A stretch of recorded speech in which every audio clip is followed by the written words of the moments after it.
우리가 레위기에 나와 있는 5대 제사법 가운데 두 번째인 소제에 대해서 살펴보겠습니다.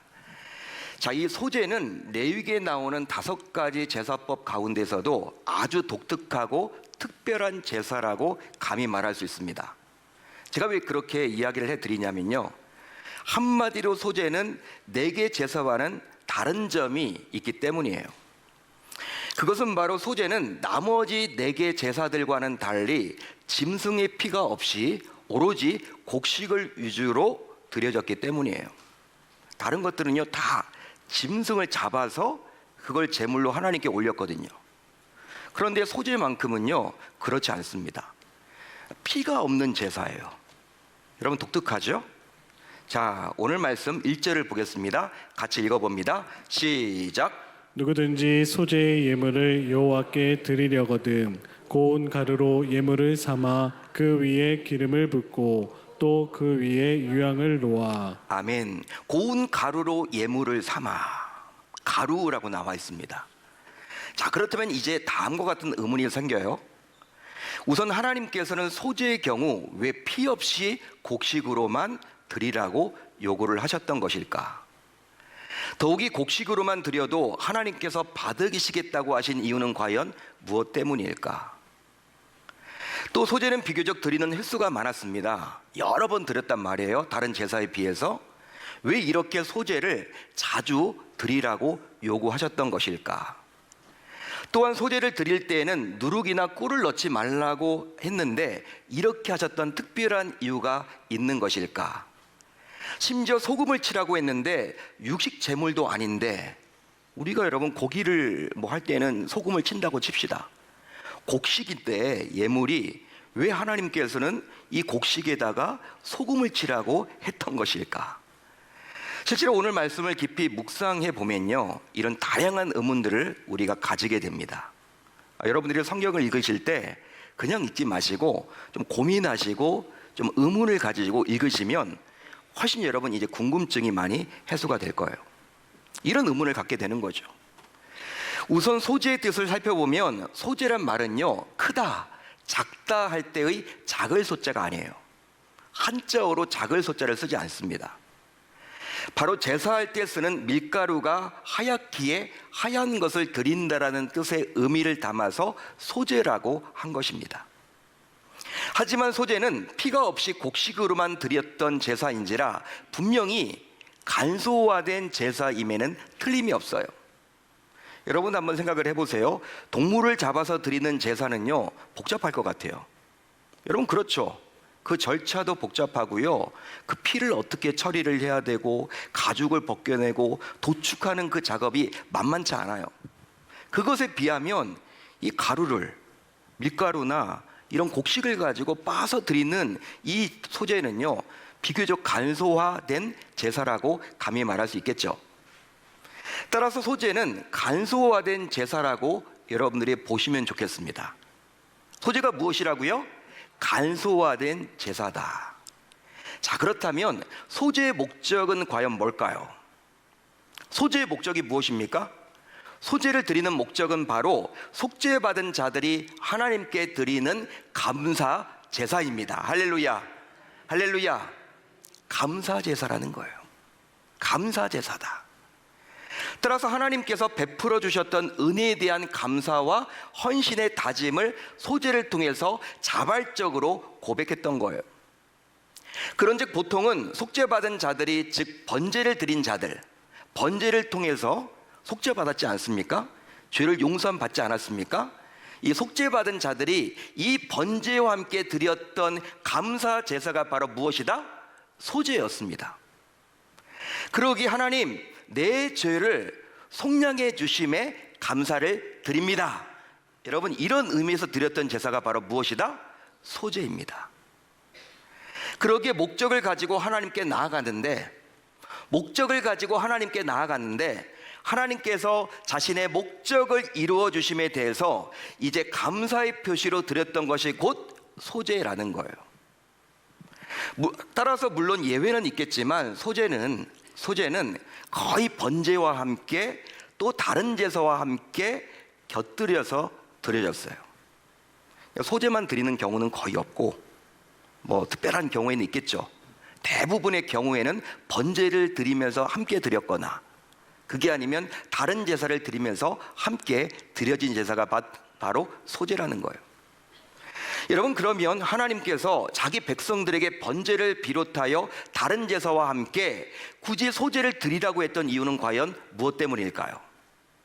여러분, 이렇게 하신 이유가 뭐죠? 왜 다른 제사를 드리고 난 다음에 이 소제를 함께 드리도록 요구하셨던 것일까요? 그것은 바로 하나님께서 베풀어 주셨던 은혜를 잊지 말라는 것입니다. 할렐루야, 할렐루야. 하나님께서 베풀어 주셨던 그 은혜를 우리로 하여금 놓치지 말라는 거예요. 너희들 기억하라. 그런 의도를 가지고 우리 주님이 소제를 드리라고 요구한 것이죠. 여기서 하나님께서 부어주신 은혜를 잊지 말아야 할 두 가지 이유가 있습니다. 두 가지 이유가 있어요. 우선 하나는 감사의 대상이라는 거예요. 감사의 대상이다. 여러분, 감사의 대상은 곧 누구예요? 우리가 누구에게 감사를 해야 됩니까? 하나님이죠. 하나님입니다. 저 여러분들이 감사해야 될 대상은 하나님이에요. 즉, 하나님을 향해서 항상 감사해야 한다라는 의미가 거기에 담겨져 있는 것이죠. 또 잊지 말아야 할 한 가지는 바로 소제를 드린 이후 그 남은 예물을 제사장과 주변 사람들과 나눔으로 감사를 더 확대하라는 의미가 소제에 담겨져 있는 거예요. 여러분, 오늘 말씀 보게 되면요, 하나님 앞에 우선 곡식을 가지고 예물 드립니다. 하나님께 전부 다 드리지 않아요. 여러분, 전부 다 드리지 않고 구별돼서 하나님께 드리고, 여러분, 일부는 제사장과 또 이웃들과 나누라고 나와 있어요. 쉽게 말하면 소제를 드림으로 하나님께 감사도 드리지만 이제 그 감사를 제사장과 자신의 가족들과 이웃들과도 적극적으로 나누라는 거예요. 적극적으로 나누라는 것이죠. 하나님께만 감사하지 말고 네가 하나님께 감사했다면 이제 네 가족들과 제사장과 또 이웃들과도 함께 감사해라, 나누라, 그런 뜻이 있어요. 그리함으로 더 많은 사람들에게 감사가 확대되기를 기대하시는 하나님의 심정이 오롯이 이 소제에 담겨 있습니다. 할렐루야, 할렐루야. 이처럼 소제는 피 없이 곡물로만 드려졌습니다. 곡식으로만 드려졌어요. 하지만 번제 혹은 다른 제사와 함께 드렸기 때문에 어떤 의미에서 볼 때 피와 함께 드려진 제사라고 볼 수가 있겠죠. 왜 그렇습니까? 소제만 따로 드리는 경우보다도 대부분 다른 제사와 함께 드려졌기 때문에 피와 함께 드려진 제사라고 보실 수가 있는 거예요. 자, 그리함으로 소제는 모든 제사에 감사를 빠뜨리지 말라는 하나님의 엄중한 요구입니다. 여러분, 믿으시면 아멘, 동의하시면 아멘. 자, 이제 소제의 절차에 대해서 한번 살펴보려고 그래요. 소제의 절차. 여러분들이 오늘 말씀 한번 잘 성경을 펴놓으시길 바랍니다. 레위기 2장 한번 펴놓으세요. 시간 관계상 모든 여러분 이 소제 절차에 대해서 살펴볼 수가 없고 중요한 부분을 제가 여러분 집어서 이렇게 설명을 해드리도록 하겠습니다. 우선 소제를 시작하면서 누구든지로 시작을 하고 있죠. 누구든지. 자, 2장 1절을 볼까요? 우리 한번 같이 읽어봅니다. 시작. 누구든지 소제의 예물을 여호와께 드리려거든. 아멘. 누구든지. 예외가 있을까요, 없을까요? 없다라는 거예요. 누구든지는 바로 이 땅에서 숨을 쉬는 모든 사람을 의미하는 거예요. 따라서 그 누구든지 예외가 없이 감사에 동참해야 한다라는 거예요. 쉽게 말하면 하나님의 백성이라면 그가 누구든지, 하나님을 믿는 자라면 그가 누구든지, 예배를 드리는 자라면 그가 누구든지 감사로 하나님께 나와야 한다라는 의미입니다. 할렐루야, 할렐루야. 다음으로 예물의 일부만 하나님께 드립니다. 제가 언급을 해드렸죠. 예물의 일부만 하나님께 드렸다. 소제의 경우 예물을 하나님께 드릴 때 그 예물의 일부만을 하나님께 드리고 나머지는 제사장을 비롯해서 주변 사람들과 나누어서 진정한 감사를 하게 했어요. 즉 화덕에 구운 것으로 예물을 드리는 경우와 철판에 붙인 것으로 예물을 드릴 경우와 냄비에 삶은 것으로 예물을 드릴 경우 모두 일부만 하나님께 드리고 나머지는 제사장 또 주변 사람들과 나누어서 감사하는 마음을 주변 사람들과 공유토록 했습니다. 이게 하나님의 마음이라는 거예요. 또 있습니다. 그것은 바로 넣어야 할 것과 넣지 말아야 할 것이 있어요. 소제를 드릴 때 넣어야 할 것과 넣지 말아야 할 것이 있다는 거예요. 오늘 말씀 11절과 13절을 보세요. 여러분들이 가지고 있는 성경 11절과 13절을 보십시오. 11절과 13절을 보면 나오지만 소제를 드릴 때 누룩과 꿀은 넣으라고 나와 있습니까? 넣지 말아라고 나와 있습니까? 넣지 말아라. 누룩과 꿀은 넣지 말래요. 또 소금의 언약은 소금은 언약의 소금이기에 어떻게 나와 있어요? 치라. 소금을 치라. 소금을 넣어라 나와 있어요. 희한하죠 여러분. 누룩과 꿀은 넣지 말래요. 반면에 소금은 넣으래요. 실제 누룩이나 꿀은 성경에서 부패와 타락 그리고 변질을 상징합니다. 따라서 하나님께 드리는 감사는 순수하고 오직 진실된 심정으로 드려야만 했던 거예요. 그러기에 감사를 드리는 다른 이유나 목적이 있어서는 아니 되는 것이죠. 할렐루야, 할렐루야. 더욱이 누룩과 꿀을 넣지 말라는 이 말씀 안에는 또 어떤 의미가 담겨져 있냐면 아주 중요한 말씀이 담겨져 있는데, 하나님께 어느 정도의 떡을 만들어 드렸는데 만약 이 떡에 누룩과 꿀을 넣게 되면 이 떡이 어떻게 될까요? 여러분 좀 더 부풀어 오르고 오래 보관할 수 있겠죠? 그래요 안 그래요? 여러분 떡을 이렇게 만들었는데, 떡을 하나님께 드리려고 만들었는데 곡식을 가지고 빻아서 거기 여러분 누룩이나 꿀을 넣으면요 어떻게 돼요? 부풀어 오르면서 이게 여러분 좀 더 오래 보관되겠죠? 그래요 안 그래요? 여기 가정주부들 많이 계시는데 전혀 모르시네. 저도 이해가 되는데, 예? 여러분 떡에 누룩과 꿀을 넣게 되면요 좀 더 이 떡이 부풀어지고 오래 간단 말이에요. 자, 그렇게 되면 이 떡을 먹는 입장에서는 좋겠지만 어쩌면 이 떡을 예물로 드림으로 오랫동안 하나님께 감사하려고 했겠죠. 한 번 떡을 만들어 드리면서 계속 그 떡을 바라보면서 감사만 하려고 했겠죠. 하지만 하나님께서는 이 떡에 누룩과 꿀을 넣지 말라고 요구하므로 하나님께 드리는 감사, 즉 하나님께 드리는 감사의 예물에 하나님의 백성들이 결코 인색해서는 안 된다라고 말을 해주고 있는 거예요. 믿으시면 아멘. 한 번 여러분 떡을 이렇게 드려서 오랫동안 유통기간 오랫동안 된 떡을 계속 드리면서 여러분 이 떡 만들어서 또 드리고 하는 게 아니라 그때마다 여러분 감사를 드리라는 거예요. 하나님 앞에 인색하지 말라는 거예요. 그런 여러분 의미가 담겨져 있는 겁니다. 즉 한 번 드린 떡으로 오랫동안 감사를 지속하려는 세상의 나쁜 유혹에 빠져서는 결코 아니 된다는 거예요. 한 번 감사했다고 해서 끝내는 것이 아니라 매일 예배를 드릴 때마다 그때그때 감사를 해야 된다는 거예요. 또한 소제를 드릴 때 소금을 치라고 하시므로 변치 않은 하나님께 제사를 드리라고 요구하십니다. 그러기에 하나님께서는 이 소금을 언약의 소금이라고 말을 해주고 있죠. 오늘 말씀을 보게 되면 언약의 소금이라고 말씀하사 약속하신 말씀대로 하나님을 섬기는 자에게 결국 하나님께서 베풀어 주시는 결과를 믿고 이제 믿음으로 제사를 드리라고 요구를 하십니다. 더욱이 이제 또 있습니다. 첫 이삭조차, 첫 번째 이삭조차 소제를 드리도록 했어요. 자, 오늘 말씀 14절을 보면 나와 있죠. 14절, 여러분들이 가지고 있는 성경 14절을 보십시오. 14절을 보시면 나오지만 첫 이삭을 소제로 드리게 함으로 모든 것을 감사로 시작하라고 요구하십니다. 첫 이삭을 소제로 드리게 함으로 처음부터 감사하라는 거예요. 여러분 우리는 어떤 조건 때문에 감사하는 경우가 많죠. 하나님으로부터 받았기 때문에 감사한단 말이에요. 여러분 그런데 첫 이삭 때부터 감사하라는 거예요. 하나님은 따라서 그 누구든지 감사해야만 하고 또 무엇이든지 시작부터 감사해라고 우리에게 요구하십니다. 할렐루야, 할렐루야. 그 말이에요, 여러분들. 그뿐 아닙니다. 유향을 넣으라고 했습니다. 유향을 넣어라.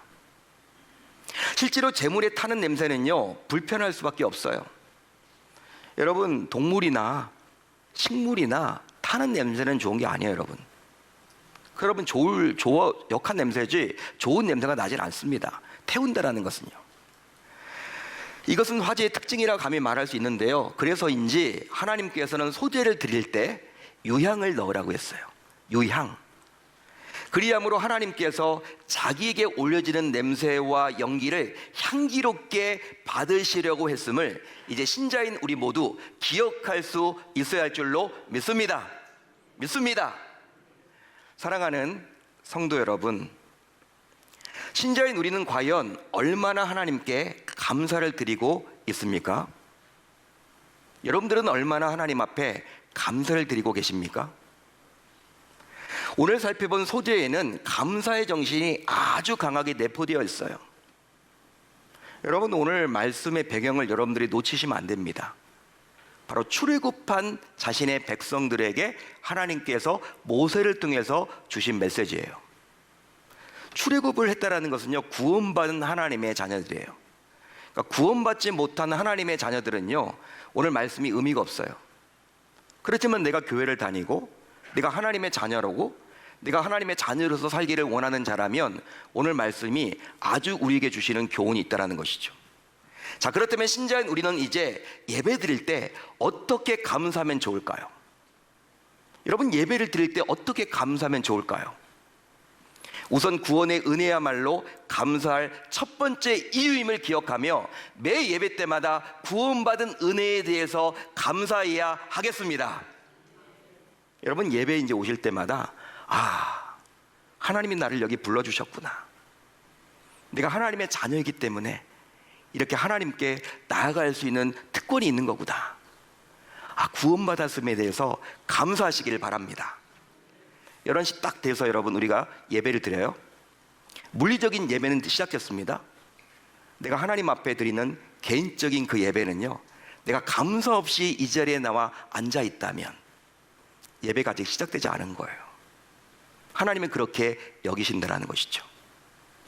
실제로 하나님께서는 그런 사람에게 은혜를 베풀어 주지 않아요.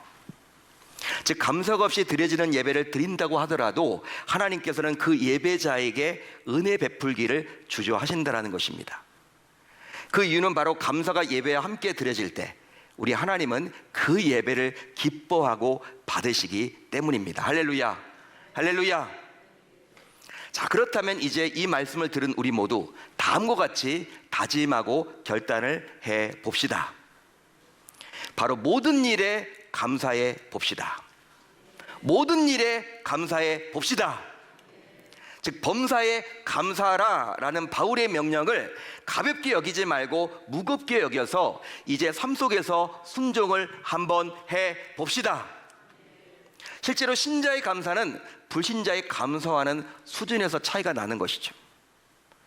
왜냐하면 불신자의 감사는 어떤 조건이 이루어졌을 때 하는 감사라면, 신자의 감사는 하나님께서 나를 구원해 주셨고 나의 생명을 이어가게 해 주셨음을 비롯하여 결과적으로 모든 것에 감사할 수 있어야만 하기 때문입니다. 할렐루야, 할렐루야. 그런즉 이제 신자인 우리 모두 당장 이번 주일부터 하나님께 드리는 예배시 우선적으로 소재, 즉 하나님께 감사를 드리겠다라고 다짐하고 결단하고 돌아가는 저 여러분들이 다 되실 수 있어야 할 줄 우리 주님의 이름으로 축원합니다. 축원합니다.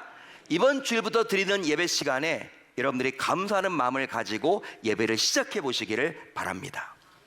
그 예배를 하나님이 받으시고 기뻐하시고 또 그 예배를 통해서 우리를 만나 주실 거예요. 할렐루야. 그냥 여러분 예배 시간 되었다고 해서 그냥 의미 없이 예배 드리지 마시고 이제 어제 이어서 오늘 이 소제도 우리가 반드시 드려야 할 줄로 믿습니다. 믿습니다. 그렇게 한번 멋지게 예배 드려보겠다라고 결단하고 다짐하는 저와 여러분들이 다 되실 수 있기를 우리 주님의 이름으로 축원합니다.